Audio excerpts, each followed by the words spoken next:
Hey, what's going on, everyone? Welcome to a Monday night stream with me and my next guest. Some of you probably look at that intro and see Jimmy Garoppolo in there, and it just drives you all crazy. I completely understand that, um, but I'm not going to do this alone tonight. I got a guest for you. You see him on Twitter. I've seen him on Twitter for a while. I didn't connect the two. Know that he had a YouTube channel. He's a frequenter on the Grant Cohn Show. None other than Bay Area Baller 18. How's it going, brother? I'm doing really good. I'm excited to talk some ball with you. And Aaron, I've been a fan of yours for a while. I've been a sub to 49ers First Takes. That's where I get a lot of my instant content, the instant reaction stuff, man. So you're absolutely killing it. And Thank I'm you. excited to come on and talk some ball with you. We don't we don't necessarily have ball, but we have a lot of behind the scenes garbage that we could really talk about and sink our teeth into. Pretty much all the live streams I've seen tonight, everybody doesn't want to talk about the next thing we're going to talk about, but it's the giant elephant in the room.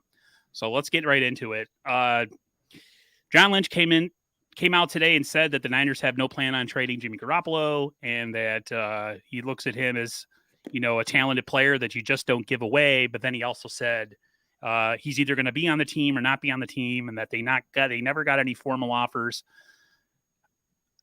I don't know, man. I'm like at wit's end with John Lynch in this whole situation. What do you have to say about everything that's transpired? Maybe the last, I'd say, since the combine, when it comes to this Jimmy Garoppolo whole deal that's going on. I'm super frustrated, Aaron. And to be honest, I saw this coming when a lot of people were talking about, oh, Jimmy's going to get at least a second round pick, a third round pick. I was calling it a Grant show. Grant, I don't think Jimmy has any trade value. He's mediocre. He's expensive. He's injury prone. And I was hoping I was wrong because, as we know, trading Jimmy would have been what's best for our team. Let's get a draft pick back, get an asset back. But unfortunately, I was right. And Jimmy has no trade value. Lynch came out and said that they haven't received any offers, and Mayoko echoed the same sentiments a week ago. And I'm a big Matt Mayoko fan. So when Matt Mayoko comes out and says, hey, the 49ers, the surgery, teams haven't proposed any offers to the 49ers trying to acquire Jimmy Garoppolo. So that kind of raised some eyebrows. And I'm frustrated because I feel like there's players that we can go out and sign right now to improve this roster, but this $27 million cap hit that is Jimmy Garoppolo is holding this team back. I mean, there's a Stephon Gilmore, a Clowney, there's several players out there. Tyrann Mathieu. Tyrann Mathieu. Right. There's guys out there that if we were to cut Jimmy, it feels like we could sign a player or two to improve this football team. So I'm frustrated right now, Aaron. John Lynch. I chimed into the Jackhammer and Grant and Rob Shue, and I was listening also to Last Second Sports with Jesse Naylor. He was talking with Nick from Nothing But Niners, and everybody's pretty much at wit's end with this whole situation. I feel like it's interesting that John Lynch talks out both sides of his face. In one interview a couple weeks ago, he says that there's three possible scenarios, and that one of those scenarios is keeping Jimmy, but it's going to curtail what we can do in free agency. Then he comes out today with the softball West Coast media who never presses. See, I'm a New Yorker, so I am super negative all the time when it comes to sports. I'm the guy that wants to ask that question that gets me kicked out of the media session. But he says it doesn't matter one way or the other. Free agency, we were never going to be big spenders other than the Ward signing. And I'm like, he just completely contradicted himself. Yes, isn't that crazy? I don't understand. John Lynch is the perfect media guy because he's so easy to like. He's a nice guy to look at, apparently, if women what the women think. But sometimes, man, I think him and Kyle Shanahan think that the people that cover the team are stupid or the fans are stupid because the Niners come off like they just won the Super Bowl and that they're not in any real rush to improve this roster or add a piece here, add a piece there. And to me, I'm of the mindset of how this team was in the 90s, where it's man, if you think you can get over the top by making a signing here or a signing there, and that player is going to elevate you to get to where you have to be, where's the motivation? Where's the fire? I don't see it. No, and Aaron, I'm hungry. The last time the 49ers won a Super Bowl, I was 4 years old. I didn't get to celebrate that one, you know what I mean, Right. to the maximum ability. So what I have seen are 2 Super Bowl losses, right? Obviously, the Ravens and the Chiefs. I mean, those were daggers in my heart. I want to see this team bring a Super Bowl back to the Bay, and I want to go to the parade, but it hasn't happened yet. So I want a little more fire, a little more sense of urgency from this front office. Yeah, and okay, I was 15 when last time we won a Super Bowl. I was my freshman year in high school. I'm 42. So, and my nephew is a Niners fan. He was born in 95, so he's like almost 27 years old. He's just like you. He's only seen the 2 losses. He's never experienced, pumping your chest out in 9th grade and be like, "What up? My team won." I haven't experienced that in a long time. I'm an old man with a lot of body aches and a lot of miles on the tires, and it's just like, man, a lot of people will say you're really picky. The Niners have been in a Super Bowl and they've been in an NFC Championship game, and Jimmy's the reason they did it. And we should all just be thankful that the Niners have gotten that far. And you people are just have no patience. All you want to do is complain like you could do things better. And it's just like, do you guys realize, like, in the 90s, the competition in the early 90s between the Dallas Cowboys and the 49ers, it was like an arms race, man. Like, it was like the Cold War. Like, I don't understand. And I'm not trying to disrespect people in the military. I'm just saying that's the kind of the way that the landscape was between those two teams. And they were always trying to outdo each other. And, for a while, like for those couple of years, the Niners could not be the Dallas Cowboys. I'm not saying the Niners got to go out and spend like they did in 94 and sign everybody. It's not what I'm saying. I love that they draft and develop their players, but I don't know, man. But here's the thing, Aaron. You know what? Yeah, we draft and develop guys, but really what put John Lynch on the hot seat with me personally, where it was the first time I uttered the words "fire John Lynch," was when we traded away DeForest Buckner. That was our homegrown all-pro. And I remember that day I was at work and I got a notification came across my phone. DeForest Buckner may be on the move. And I was tweeting John Lynch, John, don't do it. Don't trade Buckner. An hour later, it was too late. Buckner was gone. And, the way we handled that, you draft a rookie to try to replace Buckner at his position. I mean, that put John Lynch on the hot seat with me personally. And he's really not doing too much to get himself off that hot seat, in my opinion. I think a lot of people give him too much credit too, and they don't give enough credit to John Peters. I think John Peters behind the scene has a lot more to do with this roster than John Lynch does. I think John Lynch is more or less just the face. He is the media darling. He has the face for TV. He was in TV for a while. And so I think he doesn't have as much power as we think that he does. And I think there's a lot of other people behind the scenes who pull the strings as far as making moves. I want to address something here with Niners Sickness Podcast. He said, where'd it go? He said 2 NFC championship games, 1 Super Bowl, but we have a bad roster, really. No, I never said we had a bad roster. I just think we have to get, I don't see the fire or the motivation to say, hey, there's a piece out there or two that can put us over the top. And every other team is making moves, people with less cap space than us. But for some reason, the Niners don't make those same moves. And a lot of people and a lot of teams are doing a lot of low cap numbers this year and pushing stuff down the road when the cap jumps up. So it's not like the 49ers can't do it. And there's differing stories that say the Niners are hampered by Jimmy's move. The Niners are not hampered by Jimmy's move. But in the end of the day, I don't think this team is bad.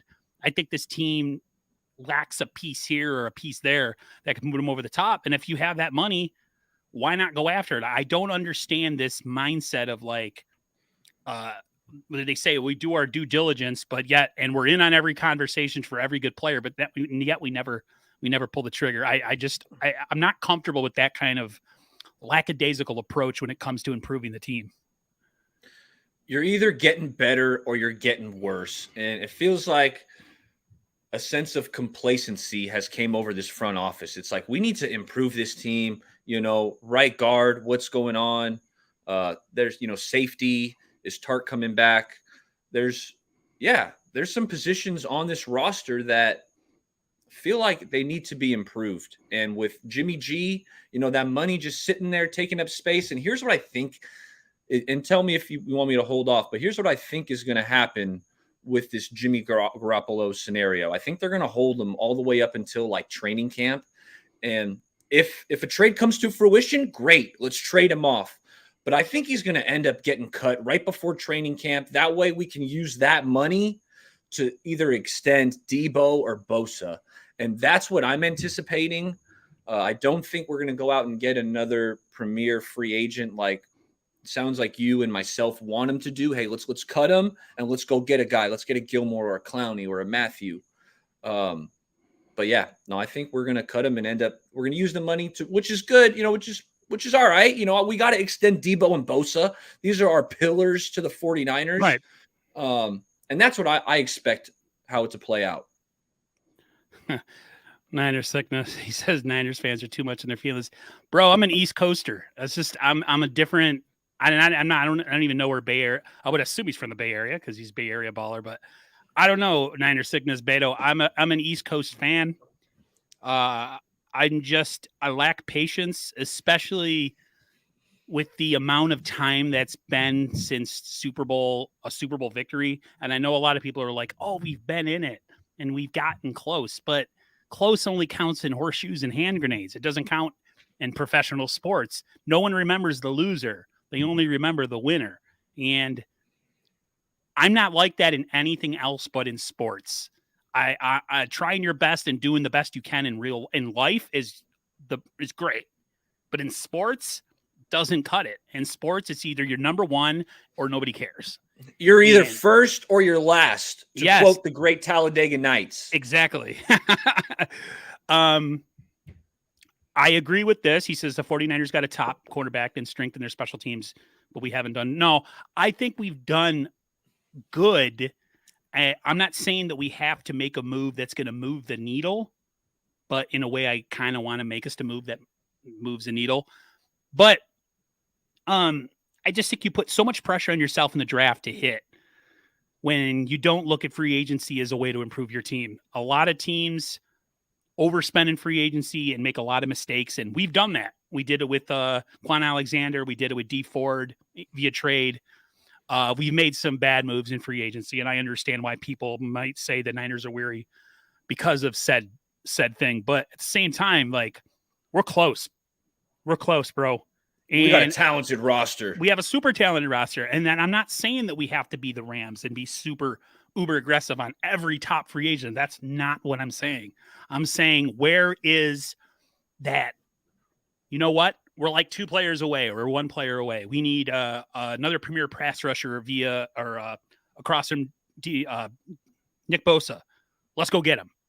They said they were in on Chandler Jones, but they didn't pull the trigger. They say they're on this person, but they didn't pull the trigger. I don't want to hear it. We're in on everybody, Aaron. We're in on everybody, but why don't we actually get the guy? Right. That's what I'm trying to say. You're way more passionate. And I want to get angry, but I'm trying to keep it cool.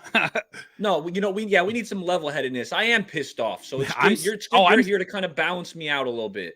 It's my old man. I gotta keep the young whippersnapper relaxed. No, but I agree with you. So it's like, either make the move, or I don't want to hear what you're in on or what you're feeling as far as, we did our due diligence, but we decided, we have what we need in the building. I hate hearing that. Again, no one wants you to be the Rams. No one wants you to be all these other teams that make crazy, stupid moves and blow all their money in free agency. But at the same time, like Andrew in the comments says, there's no sense of urgency. Exactly. That's all I'm trying to say. When you got a quarterback who's on his rookie deal, that's the time where you're supposed to splurge and really build a roster, because you're not paying the quarterback position, which is the highest paid position in football normally. So you're saving money there. You're supposed to go out and spend it, not bring back a $27 million backup. I agree. Tommy Huxley says, Aaron, I disagree, because I made a video earlier that said epic fail. for John Lynch and Jimmy. He says, Aaron, I disagree. An epic fail. You can't trade a quarterback with no arm. I agree. I just think it's an epic fail in terms of there's been I haven't had the sense that there's been no real plan. Okay, John Lynch tells you one thing at the combine, and then he tells you another thing a couple weeks later. There's reports that the Niners have gotten a second-round pick, and then John Lynch comes out and says they were offered nothing. There's so much misinformation, and I know the media has a lot to do with that, and a lot of people that just go on Twitter and put up a bunch of fake garbage. But this was an albatross that I thought we were done with at the end of the season, especially when you have the end of the year press conferences and Jimmy's getting emotional, and it's pretty much like sayonara. And then you have Trey Lance in so many words, pretty much telling the media that he is the guy going into next year. It's just it's to me, until Jimmy is off this team, it's not going to be fully Trey's team until Jimmy is gone. I don't know if you agree with me. No, I do. And it's like, you wonder what's going on behind the scenes. What are they telling Trey? Are they telling Trey, hey, just be patient? You hope that they're saying like, Trey, just be patient. We're going to move off Jimmy one way or another. But right now there's a lot of uncertainty. When Ray McLeod was at the interview, he's at the press conference, they're asking him, hey, did they tell you who's going to be the quarterback under center? And he's just like, no, I trust just your vanilla answer. I trust Shanahan. But it's like, do the players know? Does Trey know? Does Jimmy know? What's going on? Feels like nobody knows. Yeah. There's no real answers, and we're going into April and we still don't know what's going on. I just think that, and we're going to put this Garoppolo thing to bed because I have some other topics, but I just think at the end of the day, having Jimmy on the roster doesn't help. It hurts Trey Lance, regardless if behind the scenes they're telling him he's the guy and he's the quarterback. Until Jimmy is officially off this team, I'm not comfortable. I'm not comfortable for the kid who has all the talent in the world. He seems like he has the mental makeup. He seems like he has everything that you need. He just needs experience. And I feel like until Jimmy's off this roster, I don't feel him personally, regardless of what he says in the media, that he has the confidence that this is fully his team. That's all I'm trying to say. No, I agree with you. Yeah, it's hard to think that you're going to be the leader, you're going to be the single caller when the guy who's been here for 5 years is still in the building. I don't know, man. He's not the answer. People say, well, he's gotten us to this and he's gotten us to that, which drives me up the wall because they never give any credit to the other areas of this team that did unbelievable, whether it be the defense, the running game, Kyle Shanahan, the way he calls games. And it's always, well, Jimmy Garoppolo got us there, and you guys want to move on from him and give the reins to an inexperienced guy. Just look at Jimmy's winning percentage. I am so tired of that narrative. There's so much that goes into that narrative, and people don't want to see it because they have what they call rose-colored glasses. They don't want to see it. Listen, Jimmy is a solid starter. He's got a below-average arm. I don't think he has an average arm. I think he has a below-average arm. He can't throw outside the numbers. He is mistake-prone in the playoffs. He doesn't play well in the playoffs. He needs a good running game and a great defense to help him. And if everything is not perfect with Jimmy Garoppolo, you tend to see the real player. And that's just my opinion. Hate me if you want. Unsubscribe. It's just how I feel about him. I've never been impressed. Was I elated when they signed and trade for him in 2017? Yeah, everybody was. Until we got to see what he really was, and we were like, damn, they messed up. $27 million for that, but I don't know. No, I'm absolutely with you, like 100% on what you just hit on. Jimmy, he's got his limitations. He's expensive. Like you mentioned, you can't throw outside the numbers. And the decision making. I mean, how many times is he going to throw the ball just right to a linebacker? Always. How about the interception in the Super Bowl where his eyes are closed and he's just flinging it? Like, this is the Super Bowl, dude. Take care of the football. What are you doing? Yeah. That pass in the Super Bowl where he threw down the right sideline with his eyes closed because he was about to get hit was probably one of the saddest things. And it was meme worthy. You could make a million memes for that. Kind of like how they made a million memes of with Will Smith smacking what's his face in the head during the award show last night, Chris Rock. So yeah, I'm definitely I'm ready to move on. I'm ready to move on from the whole Jimmy Garoppolo debacle. Brian Culp says, Aaron, after Jimmy injury in case things change. Yeah, he was looking kind of rough though. If you remember the beginning of that season when they played the Detroit Lions early in the year, Jimmy wasn't looking so great. Top Hey, out. Aaron, I got to bring up something. What really was like the final straw with me and Jimmy Garoppolo. Okay, after the Super Bowl, all right, as heartbreaking as it was, and obviously he missed the throw to Emmanuel Sanders deep. He missed Kittle open multiple times over the middle in the second half. And I was trying to, after that loss, I'm trying to think, okay, Jimmy, like improve, let's see you just continue to get better, which didn't happen. But the very next game we saw him play the next year was against the Arizona Cardinals. It was week 1. And he was fully healthy at this time. All right. Game's on the line. Kendrick Bourne beats Patrick Peterson. This is like the last 2 minutes of the game on a stutter step to the end zone. Jimmy has him open. And what does Jimmy do? He throws it late. And it was a duck. The ball was quacking. Patrick Peterson's able to recover and break up the pass, but it should have been a touchdown. We should have won that game. And I was like, this is the final straw. Game's on the line. The dude is not clutch. And here's the thing with Jimmy. I see so many people bring up statistics that help back him up, right? The win percentage, EPA. How many times do we hear that this past year? Completion percentage. And I'm like, I watch it with my eyes. What do my eyes tell me? My eyes tell me Jimmy's mediocre, man. And mediocrity, I want better than that. I don't settle for mediocrity. So that's why I'm excited for Lance and excited for what the potential that he can bring to the quarterback position. I'll say this, and then I'll move on. In an organization who had Joe Montana and Steve Young, and Hall of Fame level playing of quarterback,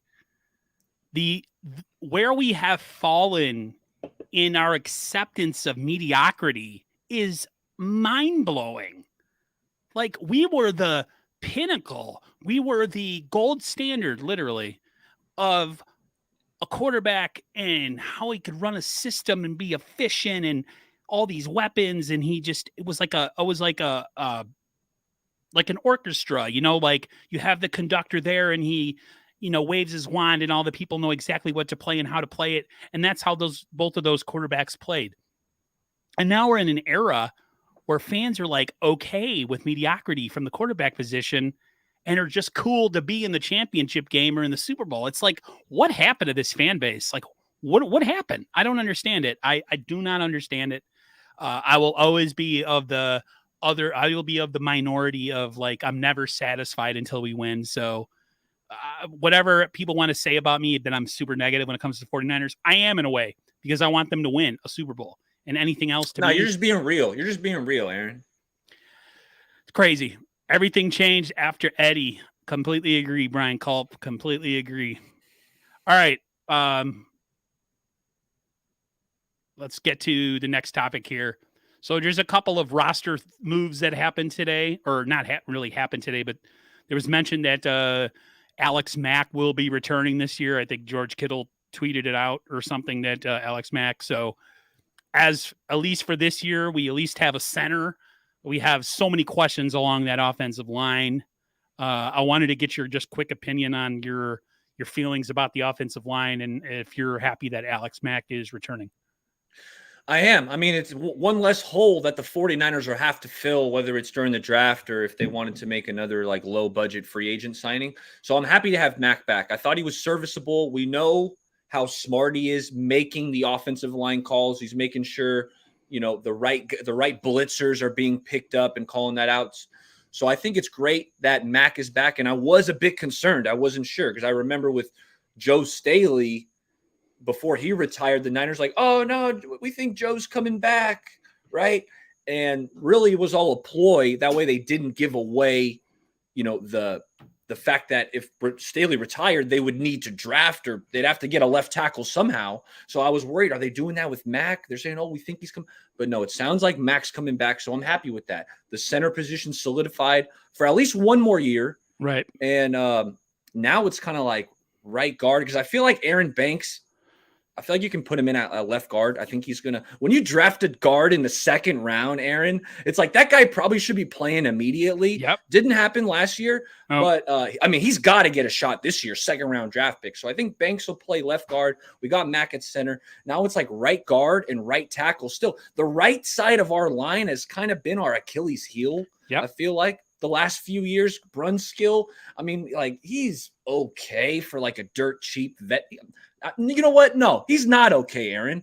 We want better than mediocrity. Brunskill's not very good in the pass game. I see him get beat by bull rushes. He's prone to get beat by more physical and stronger defensive linemen. So if I want to upgrade right guard and then right tackle, I don't know what the hell's going on with McGlinchey. That would have been one move, I think, in free agency I wouldn't have minded them seeing address. A low-level offensive tackle. I know people are saying, well, you know, McGlinchey. Dude, I've never seen an offensive lineman of that size below their quad. A quad injury is a pretty serious injury. And you consider how much, you know, offensive linemen use their legs and, you know, they convert power from their base to through their upper body. And it's just, and he's a tall guy. It'll be interesting to see if he can fully recover. That was one move. If people say, oh, you want all these big, you know, moves and you want us to just spend. No, I would have been cool with like them addressing the offensive line, at least with a player, or going after a guy, say like a Melvin Ingram or something, like a low level pass rusher. So you don't have to freaking, you know, blow your load so early in the draft on a pass rusher or something, you know, stuff like that. But yeah, offensive line is concerning, especially if Trey's a starter. You would think they would want to have their best five in front of him to protect him. I know he's mobile and agile and all that stuff, but that doesn't necessarily mean anything if you have a 285, 300-pound defensive tackle bull rushing your quarterback before he can move and crushing him. We've been good with the patchwork offensive line, but when it mattered most, it's definitely failed us in the Super Bowl, especially was Chris Jones, the defensive tackle from the Kansas City Chiefs, completely wrecked us in that Super Bowl. So, yeah, center, it's cool. You know, he's definitely aging and is not the same as he used to be, Alex Mack, but at least we can have that constant with him and then Trent at left tackle. You're not going to pay a guard that much money. I'm not surprised they moved on from Lakin. But they could make me, you know, I could be wrong. Aaron Banks would come in and maybe they put him at left guard, which is actually where he played in college. And he plays well and Jalen Moore plays well. And then we'll all be wrong and I'll be gladly wrong. So definitely a lot of question marks to the offensive line. A lot of time between now and the beginning of the season. So things can change. Who knows? Maybe there's a move that happens during, you know, training camp or right before the season where we can solidify, you know, after, you know, the cut downs towards the end of training camp stuff. So right now I'm not super worried, but as the season approaches, if nothing has really changed, I'm definitely going to be more concerned. Yeah, no, I'm right there with you. Another move that happened, or not, again, I said a move. It's not a move. Something that John Lynch brought up, and I know I have strong feelings on it being one of the worst moves the 49ers have ever made. It's the end of the D Ford era. It looks like D Ford is not going to be in their future plans, which is not a big surprise. The guy has a bad back. Back injuries are nothing to sneeze at. Looks like this is the end for D Ford. I don't know when exactly I would think they're going to cut him around June 1st, which is my thought. But what are your thoughts on the D Ford time as a 49er? And do you have any strong feelings toward them in this trade, which looks like probably one of the worst trades that's ever been made, other than what he gave us in 2019? Man, and you know, I was happy when we traded for him because I know that, you know, he was a good pass rusher, but it was only for really that one season, Aaron, right before we traded for him, because he had back issues in college, talking about D Ford. He had back issues still with Kansas City. So whenever a team is willing to trade you one of their better players, you always kind of got to ask yourself, okay, why? Right? And D Ford, he didn't practice much for Kansas City. Really, he had that one really strong year, and then we went and traded for him. It was a bad move. It didn't work out. They took a swing and they whiffed, similar to when they whiffed on Solomon Thomas. Those were just two absolutely terrible decisions by this front office and John Lynch. Yeah, the D Ford situation to me, just you look at the body of work that he's given you in the past however many years he's been on this team, and it just doesn't justify the amount of money you spent on him. Not the even amount close. of money, the amount of dead money this team's gonna have on the books. I mean, they're gonna have a cap saving, I think, of like $1 million or $2 million, but there's still gonna be some dead money on the books. I understand, teams who trade players after they have a good season, and the Niners fell for it. I mean, anytime you want to trade away a good player to get some compensation in return, you always want to do it after they've had a really strong year. That's why I think a lot of people get this, and it's something I want to touch on later. The whole Debo, like, oh, trade Debo now when he has great value, or trade Kittle when he still has value. I could see why Kansas City did what they did. They traded him while they sold on him. They sold him when his stock was high, and the Niners pretty much got a player that was damaged goods from the go. And no one's to blame but the 49ers front office. You can't blame Kansas City because that's just business, man. If you have a sucker team that's going to take on that player who is going to completely ignore the medicals and just thinks that their strength and conditioning staff's going to pull some voodoo magic and make this guy a healthy player, then you trade him to him. And good for the Chiefs, bad on us. But I think his overall career as a 49ers has been a failure.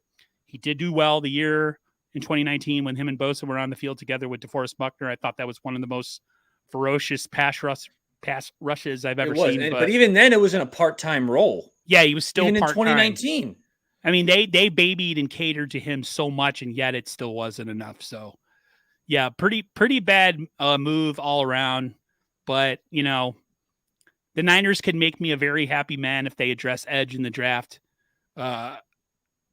My personal viewpoint on where the Niners pick in the second round, if there is an edge player that they think they can go get, as much as we have needs on the offensive line, and maybe some depth at receiver, bro, you got it. And maybe even safety, you got to make a move on another edge guy, especially if, you're not going to do anything else in free agency and you're just going to go with, the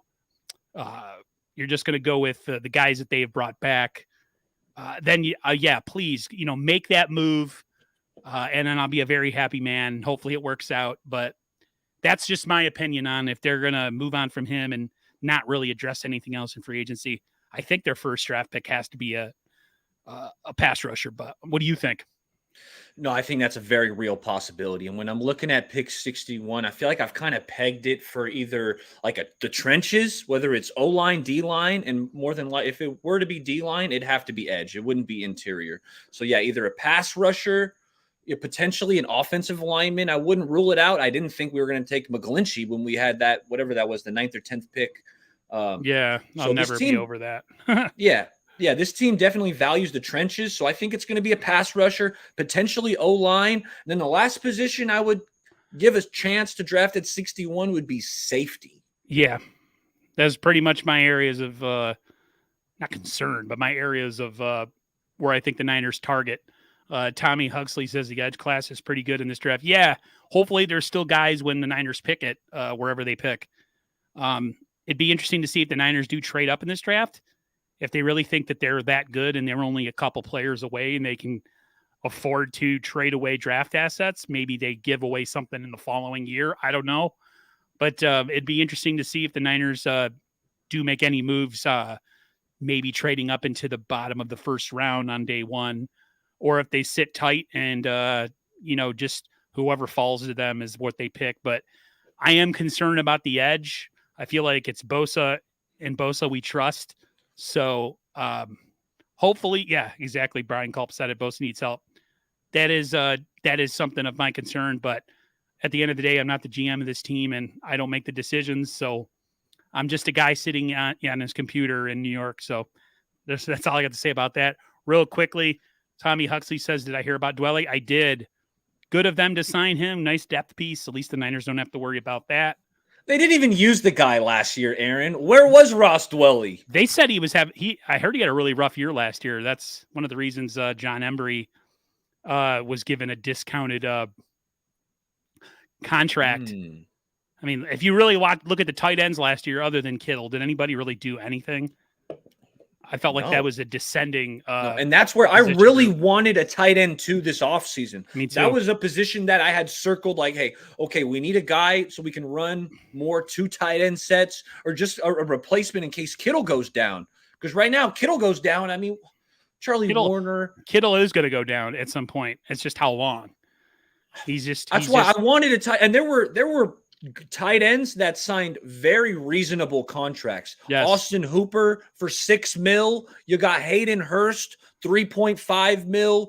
OJ Howard, former first-round pick, $3.5 million. And that's where, like, okay, so if you had an extra $27 million from Jimmy Garoppolo, you wouldn't go out and potentially sign one of these guys for $3.5 million. We're that stingy. Yeah, I agree. That's where some people get the whole Moneyball approach. And that was one of my topics. Do the Niners suffering from Moneyball approach, or is it all the Jimmy G contract that is really weighing them down? I think it's a mix of both. I think that the contract is in the way, but I do think this team is very frugal with where they spend their money. Maybe it's what they've done in the past and they've been burned, but you're right. The team's worth $4 billion, Aaron. What's that? The team's worth $4 billion. So yeah, it's like, I mean, what are we doing here? We're talking about pennies compared to that. Yeah, they are definitely. You can say that the Niners do like the pinch pennies. They're all about clever bookkeeping with Parag Marathe. And, and in some ways that's great because they've been able to retain a lot of their draft picks. So that's actually my next topic. The Debo and Bosa talk. Now we've heard this before. And then DeForest Buckner ended up getting traded. But it sounds like, and this is John Lynch, that they plan on having Debo and Bosa play for the 49ers for a long time. What is your onus on the contract negotiations? Get them done as soon as possible? Debo maybe first, and then Bosa, maybe we wait till next offseason? How would you approach that situation? I mean, you got to pay the guys. You got to pay them. And you probably should have paid them earlier because now you got more wide receivers getting paid, even more bucks. Debo Samuel's eyes are lighting up with dollar signs now. It's like you probably should have just extended him as soon as possible before, because contracts, guess what? The best receivers, they only go up. They're only going to keep going up. So it's like, pay Debo, the 26, 27, 28 mil, whatever it is, get it done. Bosa, man, it's like, man, these pass rushers they ain't cheap. What did TJ Watt got, because they're so rare. Great. He's an elite pass rusher, Bosa. You got to pay. You can't be cheap. Have to. There's no frugal bookkeeping on this one, baby. You got to go, and you got to go hard. My whole thing with the 49ers is this. I know the cap's going up, and I know a lot of teams are being really, really tricky. Not tricky is not the word I'm looking for. They're being very there's very interesting how teams are doing with their cap this year. They're doing a lot of like either upfront with guaranteed money, having a low first year number, and then having the contracts jump exponentially as the cap goes up. So technically the Niners, if they wanted to, could, and what John Lynch said is that it would give them some cap relief if they signed them both to long-term deals.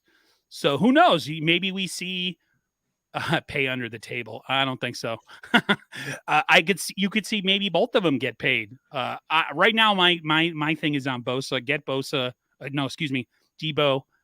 Get him paid. If I was Bosa and his agent, I wouldn't step on that field and in training camp or in the offseason until I got some money, because these receivers are getting paid monopoly money right now.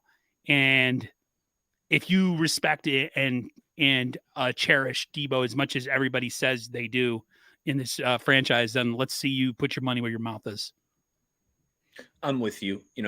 The trade talk with Debo, I mean, I just roll my eyes. We're not trading Debo. I wouldn't trade Debo if somebody offered us 2 first-round picks. It's like, well, I mean, what are we going to do with them? I can't even guarantee that this front office will hit on those picks. So no, I'm not trading away Debo for draft capital.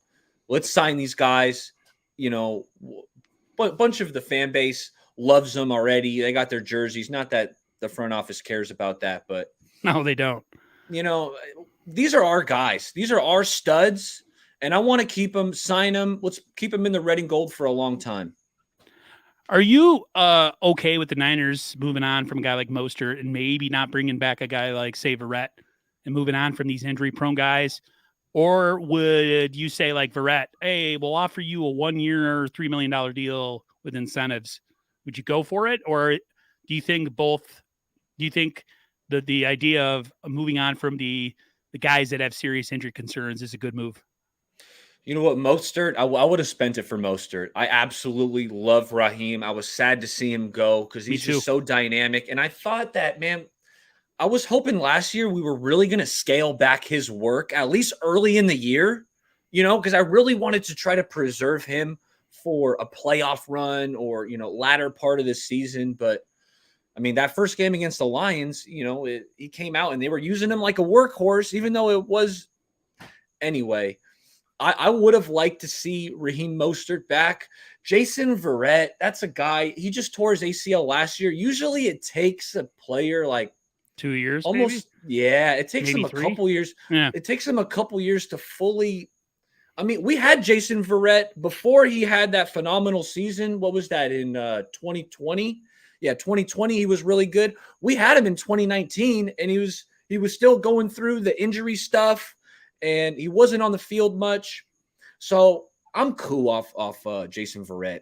I'm cool off of Verrett, but I was sad to see Mostert go.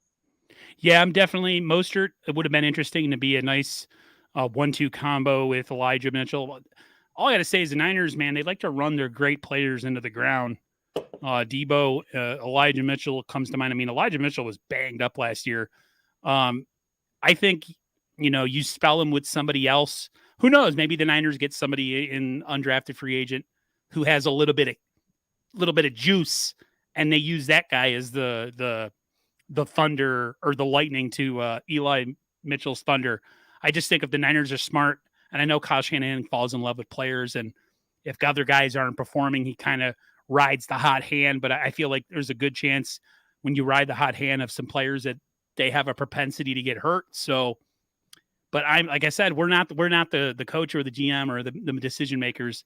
We're just spitballing and we're talking on YouTube. But somebody made they said that Brian Culp said Debo and Bosa are still under contract, signing them early, just getting a cheaper deal. Franchise tag one of them and go from there. See, here's the thing. When I forgot what my point I was going to make about signing, the Niners really would have been smart to get on the Debo contract early, like Bear Baller said, because when you let all these deals play out in front of you, now the market is so high that you can't play your usual, like, Parag Marate does his magic with the salary cap. You literally have to pay guys, and there's no way around it. So the Niners right now are at a point where it just wouldn't, I don't think it would serve those players right or serve the organization right to franchise a guy like Debo or franchise a guy like Bosa. Either pay them what they deserve or move on from them and get a boatload of picks. I think moving on from either of those guys would be a huge mistake. Larry Krueger made a good point, and I've heard other YouTubers make the same point. Don't trade away your good players. Like they're because the draft is an inexact science, and there's no guarantee you're going to get somebody in the draft who's going to be as good or even better. So, yeah, I agree with you. I am big on the Jeff Wilson Jr. Bringing him back. That was a nice move. Happy to see that. I love Jeff Wilson. When he's on the field, Jeff Wilson runs so hard. Yes. And I think last year, I think he was still a little dinged up last year. I don't think we saw the full Jeff Wilson because when he's in the game, hey, Aaron, I'll let you know something, man. Jeff Wilson, he won me $7,000. This was back in 2020. Yeah, remember when he had the multiple touchdowns against it was in New York. Was it the Giants or the Jets? I want to say it was the Giants. He had multiple touchdowns, and I had him in my daily fantasy lineup, little DFS DraftKings, and he was dirt cheap, right?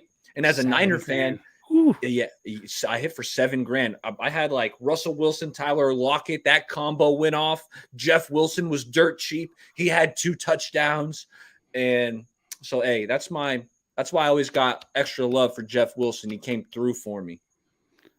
Man, I have some debt right now. $7,000 would pretty much pay all of it right now. If I just took it, I wouldn't even use it on anything else for me. I would just pay my debt, a little credit card debt here, a little credit card debt there. Wow, $7,000. That's nice. That was the only time I hit. Usually DraftKings, I'm losing $100 or $2, a couple hundred every week. But that week, hey, my lineup was hot. Jeff Wilson came through. Shout out to you, Jeff. Definitely. Wilson needs to be better this season. I think he will be, Tommy Huxley. I think coming off of a knee injury from the year before, I think it just takes a little bit of time, especially at the running back position. He was having some knee soreness, wasn't completely 100% back. So I really think, or at least I hope, that he comes back fresh this year. I think the Niners wouldn't have signed him if they didn't believe so as well. Plus, as the Niners have proven, you can never have enough running backs because it seems like no matter how many guys we bring into the season, we end up having all of them be on IR at some point. So, Niners Sickness Podcast, Aaron and Bay Area Baller 18. Should the 49ers use Debo less as a running back than they did in 2021, or should they use him more? No, less. 100% less. That's what your running back is for. I understand why they do it, and I'm going to ask you, Bay Area Baller, but that's how you get him hurt, bro. I feel like the more, especially when you run him up the middle against defensive tackles, like what's that all about? I kind of understood it though, Aaron. We were fighting for that playoff berth. Like we Right. were on the cusp of making the playoffs. We weren't sure if we were going to get in. Like we needed to win. And Debo, I mean, he's our most dynamic player, whether it's at wide receiver, running back. So I understood it. And it's like, I want to win, Aaron. So it's like, if we need to win a game and we feel like Debo is the best option to get the ball on these toss plays or Right. on counters, then it's like, I'm okay with him at running back. But I understand it's like running backs don't last in this league. So it's going to take a toll on him if we continue. Don't give him more than like 6 to 8 carries. Like, I'm not saying run him 15, 20 times a game, but I want him to get 6 to 8 carries because he's just so special. You got to get the ball into his hands. Debo's like Kittle. They both like to initiate contact. And that's by fears. They don't shy away from contact. They actually look for it. And both of them had their injury issues, especially Kittle, Debo as well. So, yeah, I'm cool with them going to guys when they need make plays. And you're right. You got to ride your hot hand. I think that says more about how bad Jimmy Garoppolo really was down the stretch, that they had to really, and I hate that I brought up, no, I don't hate it. I like to bag on the guy any chance I get. No, the fact that they had, because if you look at a lot of Garoppolo's numbers, I think they're super inflated because a lot of them were like a 5-yard slant and then a guy goes, 35, 40 yards. So for all those people that like to use stats as a measuring stick of how successful somebody is, let's be honest, watch games with your eyes. Like Bay Area Baller says, watch games with your eyes and not your heart. And when you watch games with your eyes, you'll see that Debo carried this team, okay? Debo made this team go, especially down the stretch. When we lost to the Rams, I didn't care how anybody else felt except for Debo because Debo played his ass off. So that's why you pay him. And yes, you use him when you need to in the crunch time, but at the same time, I want to play the long game. I'd like to see them do what they can to elongate his playing career. But you're right. You're not thinking about that when the game's on the line about somebody's playing career. You're trying to get the win. So I understand both lines of thinking. I don't know. We'll see. No, I'm with you. Yeah. Try to scale him back if you can, but hey, push comes to shove, give Debo the rock. So I was going to ask you about some free agents that we brought into this team. You told me you wanted to talk about one specific free agent. So I'm going to let you have the floor, and you're going to let everybody now know why we should love Ray McCloud so much. Hey, Ray McCloud, let me tell you. So I was watching as much as I could on Ray McCloud. all 22 Steelers highlights, going back to college at Clemson. I even watched this guy's high school highlights, and he was a running back in high school. And it's like, it just clicks because Kyle Shanahan has an infatuation with wide receivers that can do running back kind of things. So I feel like Ray McCloud is just a phenomenal scheme fit. He's really good with jet sweeps. And Aaron, what I really love about McCloud is he's got that Raheem Mostert vision. You know how Mostert sees that cutback lane, right? The play maybe designed to go right, but he sees that cutback lane and no one's left. Boom, sticks his foot in the ground and cuts left. And that's what I see with McCloud. McCloud, he's not a blazer in the sense of like he's going to burn you in a straight line. He's not a 4-3 guy. He's a 4-5-2, but he plays faster because he's so shifty and he can make these cuts at full speed, Aaron. Some of these guys if they want to make you miss, they got to slow down and chop their feet and break. Mm-hmm. No, Ray McCloud is running full speed and he can cut on a dime and just completely change directions. So, and we paid him, $5 million per year isn't chump change. That isn't no minimum. That's not just returner money. And Shanahan's mentioned it before. He doesn't want a kick returner or a punt returner where that's all they do. They need to be utilized in the offense. And I'm expecting Ray McCloud to really open some eyebrows. Last year, the guy who I was hyping up that I thought wasn't getting enough love was Arden Key. I was going on Grant Show. I was going on all these shows saying, hey, Arden Key, man, yeah, he didn't have the sack numbers with the Raiders, but he's got the pass rushing tools. And I felt like that came to fruition, and I was right about that one. And this year, right now, as it's shaping out, McCloud is this guy who I think is going to have this big leap in production in comparison to what he did with the Steelers. I think he's special. I think he's a really good route runner. I think he's going to get some carries. And I think he's going to have a really good, really productive season in the Shanahan system. Yeah, I definitely think Shanahan has a way to making guys look better than what they are. And I'm not saying he's not talented. And I think he's a good play for a number 4 wide receiver, if that's where they end up putting him, with as of now having Juwan Jennings be number 3 whenever he decides, to sign that deal that everybody else apparently has. But yeah, I mean, like to me, the special teams was so abysmal last year. They definitely addressed it in free agency. They have a new special teams coordinator, and now they have a guy. Hopefully, he can stay healthy and not fumble, because I know he's had some issues with it. True. If he can do and that, I feel like that can be corrected. I feel like fumbles is something. Tiki Barber had fumble issues early in his career. You get the right coach around him, I think the fumbles can be corrected. I got to comment on this. He says, Aaron, if Alex Smith early in his career didn't throw dirt balls to Frank Gore and the Niners would be better off. Jimmy somehow makes those easy short passes look easy. Yeah, when he's not throwing them to linebackers and throwing interceptions, Jimmy does make the intermediate stuff look simple when he's not making mistakes. And I feel like that's where Trey needs to, the one thing that Trey does really well is he can throw on the run. He's got a gun. He can throw it deep, but it's that intermediate to short stuff that he has to get good at it. And, Jimmy ran the offense efficiently and was able to get those quick throws out, and he was accurate. If that's what Trey can get better at, and that where he can lift his level of game, I think he's going to be the complete quarterback, because that's the hardest thing for a guy with his type of arm angle and the way he throws the ball, is not everything being a fastball. Sometimes you got to take a little bit off and throw that quick slant over the middle, or, the wheel route that Jimmy Garoppolo could never hit. So hopefully Trey is working on all that stuff. I know he's doing a lot of work in the offseason. He's working with Brandon Ayuk, who I think is very happy that he potentially is going to be the quarterback. I do not think Ayuk was a big fan of Jimmy Garoppolo, just saying.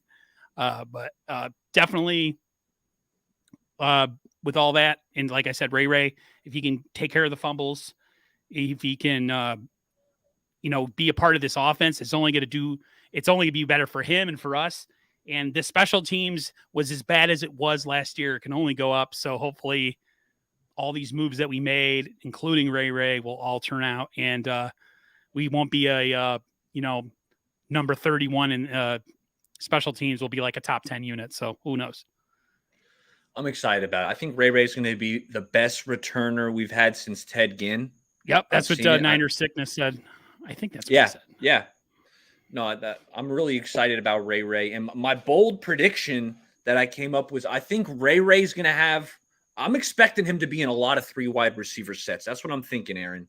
And I think he's going to have more total yards than Juwan Jennings. That was my hot take. I think he's kind of going to – it's going to be Jennings and McLeod, I feel like, kind of battling for that 3rd wide receiver spot. We'll probably see a mixture of both of them. And I feel like McLeod's got a little bit more of a dynamic element to him. So I'm going total yards, rushing and receiving. McLeod will have more than Jennings. That's kind of my hot take I'm running with right now. Yeah, the thing with Jennings is he's got really good hands and he's dependable. He's just slow. Yeah. He's really slow. There's reasons why guys fall to the 7th round. That's pretty much his problem. But, I mean, I'd keep him for sure, especially around the goal line or in short areas. No, and he's a tough run blocker, too. Juwan Jennings, man, he will block his butt off.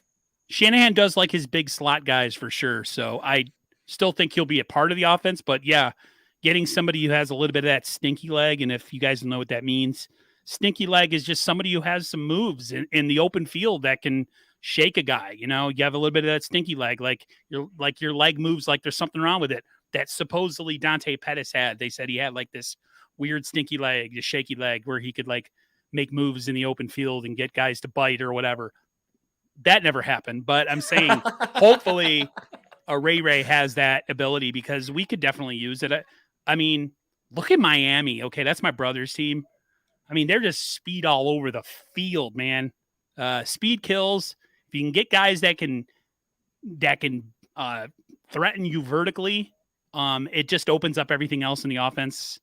Running game, short passing, all of it. So whatever the Niners got to do to make their offense more electric or more, dangerous, where they can push the ball down the field. That thought, Aaron. I'm sorry to interrupt. Go ahead. To piggyback off of that thought, the speed element opens up everything, but also having a quarterback that's willing to throw the deep ball, and that's a part of his game plan, is also going to open up everything, whether it's the run game. Now I don't think teams are going to be able to put 8 guys in the box when you got, Debo and Ayuk and Trey Lance's cannon threatening you on the outside. Because everything with Jimmy was so intermediate. It was a very condensed offense. Everything was all right in the middle. Right. It was all it was everything from like 5 to 12 yards. That was it. They never threatened anybody. There's plays where, Ayuk could be running wide open down the field and Jimmy wouldn't even look at it. I mean, you see him throwing a temper, which kind of gives me the idea of that's why he was in the doghouse early on. Maybe he showed Jimmy up in training camp or something. Who knows? But I digress. So as we come down to the end here, see what I got left. You said that you haven't really paid too much attention to the combine, the draft stuff, but you had some wide receivers that you were interested in. If you want to share with me and the other people in the chat, what you are looking at least as wide receivers in the draft. Yeah, no, the wide receiver position's the one position coming into this draft that I've scouted the hardest. I've watched over 30 receivers tape, and I'm looking for a speedster, right? I feel like that's kind of the element that if the 49ers are looking to add a wide receiver, it would be a guy who could stretch the field deep. I feel like Ayuk can do some of that. Debo could, but I don't think you're going to run Debo on a bunch of streaks and deep posts. But there's a few players that I'm eyeing for that spot as a deep threat field stretcher. And I'll start off with Danny Gray out of SMU. He's 5'10". He was a track guy. Went the JUCO route, ended up at SMU, but this guy's a blazer. Ran the 4.32 at the combine, and he's got the acceleration. So Danny Gray's a guy. He's going to be had later on in the draft. So I like Danny Gray out of SMU, and then the receiver, Aaron, that I like more than anybody. I got Romeo Doubs ranked inside my top 10. And I haven't seen anyone else have Romeo Doubs ranked inside their top 10, but he's got the tantalizing size speed combo. He's 6'2", and the game tape, I mean, I thought the speed was just popping off the film. He went to Nevada. He had a solid quarterback in Carson Strong, who's also going to be in this draft. And Romeo Doubs was Carson Strong's number one option. The dude, he's 6'2", like I said, and he's fast. He's got the acceleration. He's a guy who I think his stock is actually slipping. I feel like we might be able to grab him in like the 4th, 5th round. He's got like a knee right now, so he didn't do anything at the combine. He didn't do anything at the pro day, so that potentially could be some red flags. But what I'm seeing is it's going to have him slide down the board. So I'm seeing value because I loved him on tape. Romeo Doubs out of Nevada, love him. Let's see if I got one more speedster for you. And I'm going to go later on because I don't think we're drafting a wide receiver, in the 2nd or 3rd round. So I'm looking for more late round values, right? And how about Alec Pierce out of Cincinnati? This guy's big and he's physical. Like he's almost like the wide receiver version of George Kittle is how I would describe him because he's fast. Remember, Kittle was fast coming out of Iowa. He ran really well. I think that's where he opened some eyes at the combine running. I think it was like a 4.5 for Kittle. So Alec Pierce is another guy with the size, speed, and the physicality. So those are 3 guys I'd be eyeing for the 49ers. Pierce, Romeo Doubs, and Danny Gray. Christian Watson. No love for Christian Watson. Oh man, come on! I absolutely love Christian Watson, but I don't think we got the ammo. I don't think we got the. We would have to trade up to go get him. Yeah. And I know. Tommy was saying, "Oh, do you think we're going to trade up?" I don't anticipate a trade up because it's just so expensive to climb back into that 1st round. I don't think we have the ammo. Tapboat says, your lights fell, bro. Yeah, bro. I got these LED sticky lights, and they, no matter what you do, they just don't stay up on the walls for some reason. I wanted to do something for the background to spruce it up because I'm in my bedroom, and so far it's been nothing but epic fails. So thank you for that. Yeah, I mean, there was a comment that says the Niners haven't had the best. I think it's Bruja. I like that name, Bruja. We haven't had the best luck drafting wide receivers, minus Debo and Ayuk. Should blossom more this year. I think Ayuk's definitely going to blossom this year, hopefully. But yeah, wide receiver is one of those things that a lot of Niners fans are a little bit have a little bit of PTSD when it comes to drafting because it's most of the time it's been an epic fail. But hopefully that's not the case. And like you said, a lot of these guys, one of the guys you said might drop into the 4th round or 5th round because of his knee. That definitely is a red flag, depending on how the severity is. Maybe it was knee soreness, tendonitis, whatever. But I definitely think they need to address wide receiver. That's why, a lot of people are bringing up Cordell Patterson. That was never going to happen. He wanted too much money, guys. That was a pipe dream at best. But, yeah, the Niners, I think that the areas of concern in the draft that I think the Niners should be concerned with are wide receiver, offensive line, safety, and edge. Those 4 positions. And I would put it in the order of edge, offensive line. You could flip-flop both of them. And then I would put safety and then wide receiver. Because, you have your top 2 guys. If you think Ray is going to be something, then we'll see. Who knows if the Niners make any more under-the-radar moves in free agency? I just don't see it. But, hey, I'm curious, Aaron, because everyone's got a different opinion with Tart. What do you think about Tart? Do you want him back, or you think it's time to kind of let him go? If he wants to come back on a cheap deal, I say go ahead and bring him back. I would have no problem with it. I am not against Tart. There goes my light. I absolutely love Jaquiski Tart. I want Tart back onto this team. I know he dropped the interception, but I've always been a big Tart guy. When Tart's not on the field, you see the difference when he's not in the lineup. So Tart's a guy that I absolutely want back. He's so good around the line of scrimmage, right? The way Jaquiski Tart defends the run, He's such a good run defender, and he's so good around the line of scrimmage that I do want Tart back. I agree with you, Aaron. If we can get him back on a cheap deal, Jaquaski Tart, I would absolutely love it. As my lighting is now failing me too.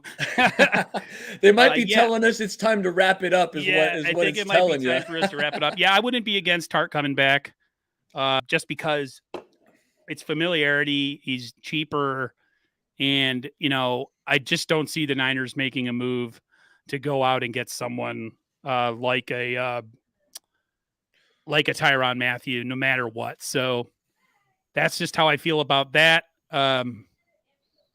Yeah, I mean, like if the Niners were to bring him back, I would be totally fine with it. I understand the injury concerns, but that's why you bring him back on it. I mean, he just doesn't seem to have a market for some reason. And it's funny that Tyrann Mathieu doesn't really have a market either. So I know a lot of people are saying Hufanga maybe taking that spot. I just think Hufanga right now is still a liability in coverage.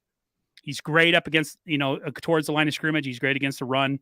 But he is a detriment in pass coverage. So I don't know, man. We'll see. We have a little bit of time left before the draft, the final countdown. We got about 4 weeks. So I'm looking forward to the draft. The Niners can make me a happy guy, and I won't be as miserable in the offseason if they go and address that edge. And maybe they do something in the draft that we are not looking for right now, or we're not predicting. Maybe they do a trade where they trade stuff from the following year and they jump up and go grab somebody that we're not expecting. So still, I think the Niners should have been a little bit more aggressive in free agency. I'm not, like I said before, not the Rams, not doing what they do, because that's just how they run their organization. But if you think you're one or two players away, guys, you got to make those moves. But like we said, we're not the people that run the organization, so our opinions are pretty much meaningless. One last thing I want to ask you. You know what? I'm about to go to Levi's. If we're holding on to Jimmy Garoppolo in training camp, I'm about 30 minutes away from the stadium. I'm going to have to drive over there with a sign. Let him know how I'm really feeling. Yeah. Bring some eggs with you, too. Maybe I'll come with you. One of the last things I'll ask you about, and then we'll get out of here, is the not free agency, the coaching moves this offseason. What was your feeling on all the coaching movement? Are you concerned? Was it a breath of fresh air that this organization needed? And are you excited? Well, what's your opinion on all that? Well, I'll start off with Anthony Lynn. I'm a big Anthony Lynn guy. I think he is like Shanahan. Yeah, he's got a great offensive mind. He's a great game planner, play caller, but I don't know about the leadership role. That's the thing. I'm not in the locker room. I can't tell you what kind of leader Kyle Shanahan is, but I can tell you Anthony Lynn is a leader of men. All right. And I don't know if you knew this, Aaron, but Anthony Lynn almost died in a car accident. He was struck by a vehicle as he was crossing the street, nearly died. And he credited the first responders. It was actually a Super Bowl commercial that they made out of it. This is how I know about it. And, the first responders saved Anthony Lynn's life. And I've heard him talk about it. And I've heard Anthony Lynn just talk about coaching and being a leader. I really love the Anthony Lynn move. I know he's good in the run game, which will help because McDaniel was also kind of our run game specialist. So the Anthony Lynn hire, I absolutely love. And then a lot of these other names some more guys got elevated, right? Bobby Slowick. Like, I can't tell you much about. I don't know about Bobby Slowick, but what other coaching moves we got besides the Anthony? We had Brian Greasy as a new quarterback coach. Brian Greasy, I like that. His assistant is Clay Kubiak, who also, which is an interesting move because I didn't know that Clay Kubiak, Gary Kubiak's son, was in coaching. I didn't even know that he had a son to begin with. And that to me is interesting because, again, they're part of that Shanahan family tree that all know this offense. So what they lack in coaching experience, they know for an experience with that system. So that is interesting to me. The wide receiver coach, Leonard Hankerson, that's an interesting move. And I remember him when he was a player, Leonard Hankerson. I think he was speaking of keeping it within the Shanahan family, I believe he was in Washington with the Shanahans, Hankerson, as a player. That's interesting. Nick Sorensen. What the heck position is Nick Sorensen? Thank you, Celts Chronicles. What's up, Rich? Yeah, I'm definitely gonna be doing something with Rich soon too. I've Me and actually you both. Yeah, I've been having a lot of people. It's weird. I've been getting a lot of people asking me to do stuff, which never really happens. And I'm having to kind of like back burner people. And it makes me feel really bad because I'm always the type of guy that wants to be there for everybody. But I'm like, okay, I got these dudes asking me, I have this, and I'm like, oh, how do I do this to where I make everybody happy? Jackhammer's having me on his show on Friday. So I'm just like really nervous. I'm like, geez, I don't want to piss anybody off or give them the like impression that I'm not paying attention. No, I know what you mean. You do what you can. And like you said, I'm making a few rounds this week. Speaking of me and Celts are lining up, I think, for Nice. Friday. So Nice. I'm linking up with Celts, and I'm He's a so really happy good that guy. he is. He is. Yeah. And he was the first one who was like, hey, man, 49ers are taking Trey Lance. That's when Celts bursted onto my scene. Yep. He was the original Lance stan, at least from my perspective. He and there was a guy named Clown Man who's in my comments every once in a while. He had a reaction when the 49ers drafted Trey Lance. He wanted it so bad, and it actually happened. If you guys want to have some entertainment, I think that's who it was. I think it was either was Trey Lance or Nick Bosa. I forget which one of the draft picks, but he had one of the most like authentic, little R-rated reaction to it. But if you're okay with turning the volume down a little bit, definitely go watch that. Not as wholesome as my boy Celts. I mean that as a compliment, by the way. But yeah, I mean it's been I think this has been fun. I like your energy for sure. You're definitely different than me. I'm kind of the straight man. So when I have somebody on here that has a little bit more pep in their step, it's always nice. If you want to let everybody know about your channel and where else they could find you, I have your Twitter and your YouTube handle in my description. But if you have anything else you want to share, go right ahead. Hey, I appreciate that. Bay Area Baller 18, just as you see it on the screen on YouTube and on Twitter. I've been putting out a lot of film work on YouTube. So if you want to see like Trey Lance's every play from the Cardinals, his first start, or you want to see Trey Lance every play versus the Texans, I've been editing those, and I got those posted on my channel. I also do roundtables and talk to guests, like what I'm doing right here with Aaron. So if you guys want to check out I'm approaching 900 subs. I want to get to 1,000, but 900 will be the first benchmark. So if you guys can help me out, subscribe to the channel, and I'm having a lot of fun. We got so many good content creators in the 49ers community. We do. And they're all so nice. Like you said, it's someone asks you to come on, and like 90% of the time they're like, yeah, dude, let's do it. Let's make it happen. And that's what I love. We got the best fans. Now all we need to do is get this Super Bowl caliber roster together, because I'm ready for a title, Aaron. I'm ready to win, brother. You have no idea. I've been waiting since I was 15 years old. Everybody, get this man to 1,000 subs, please. Go subscribe to Bay Area Baller. If you like what you see from him here, go to his channel, subscribe, follow on Twitter. He's a good follow. Very educated fan. There's differences between some of the people you see on Twitter and on YouTube. I'd say 99% of my YouTube experience has been positive. And you're right. The Niners community is very engaging, supportive, and everybody has a different style. Some people have more of a coach's or scout's take on things. They watch film. They're a higher. I would say they're like they have a little bit more to offer. And then there's channels like maybe like mine, it's more or less just a fan and his ideas and his perspective, and like the everyman channel, so every channel has their differences. You got your Rob Shoes, you got your Jason Apontes, you got your Jackhammers, you got the GOAT Grant. We'll be naming them all day if right. If we do Grant, that. you might not agree on what he has to say or the way he says it, but the dude freaking grinds and deserves everything he has. So I am not in the mindset of hating on people that are more successful than me. I say congratulations, gravitas, and good for you. I'm totally okay with it. So, brother, it's been a pleasure having you on. Thanks everybody in the chat who was part of the conversation. But until next time, everybody, stay safe and healthy. And as I always say to everyone, I'll see you guys on the flip side. Peace, everyone.